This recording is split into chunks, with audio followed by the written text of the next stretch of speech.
G'day, it's Rob here from Rob's Notchback Resto.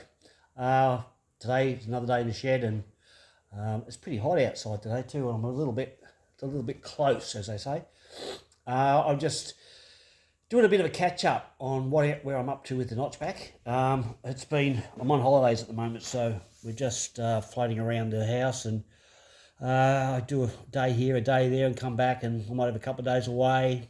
Then I'll come back and do a bit more. So today I've been doing a bit of cleanup because the shed's got into a bit of a state. So a lot of grease and junk came off the front end when I cleaned it all up. I've actually cleaned it all up, and I degreased it, I wiped it, I washed it, and I painted it, and it's come up pretty well.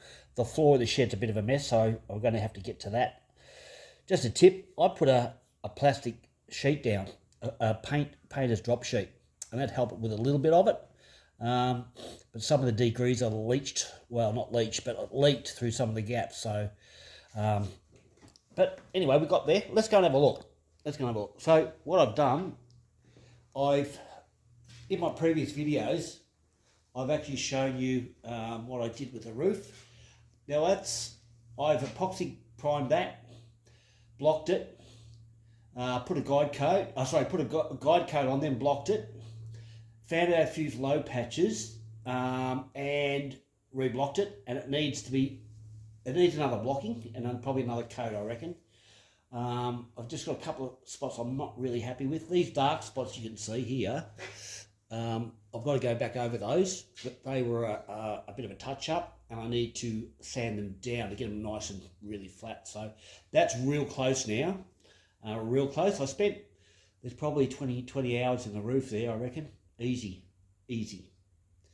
And that's conservatively, I would say. So let's move down here. And what I've been doing, I'll go to the back and I'll show you where I'm up to.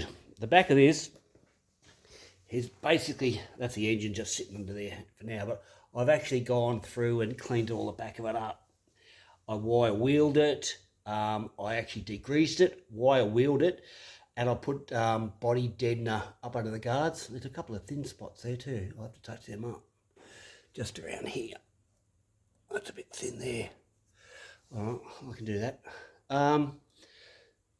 So yeah, I've done that. I've given everything a bit of a touch up with paint. It's a bit, it's on my Beetle. I spend a lot of time, and you never see the stuff. And this is going to be a driver. It's not a showcase, it's a driver, so I'm not too fussed. But the lowering plates on the back there, I've adjusted them down a hole.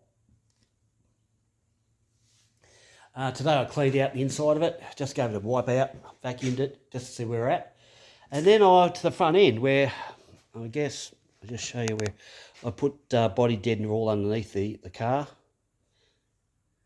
and cleaned it all up. And I tell you what, there was 60 years of crud underneath the car, 60 years worth. So it was a big job. So there's a few hours just in that. There's a couple of ball patches there that I need to go over with the body deadener too that I missed. But yeah, that's where I'm up to. I sort of just trying to do a couple of little updates. There's nothing major. There's a lot of hours of cleaning that I've done. A lot of cleaning, and I'm sort of over it. But that's where I'm at. Try and get a good photo here.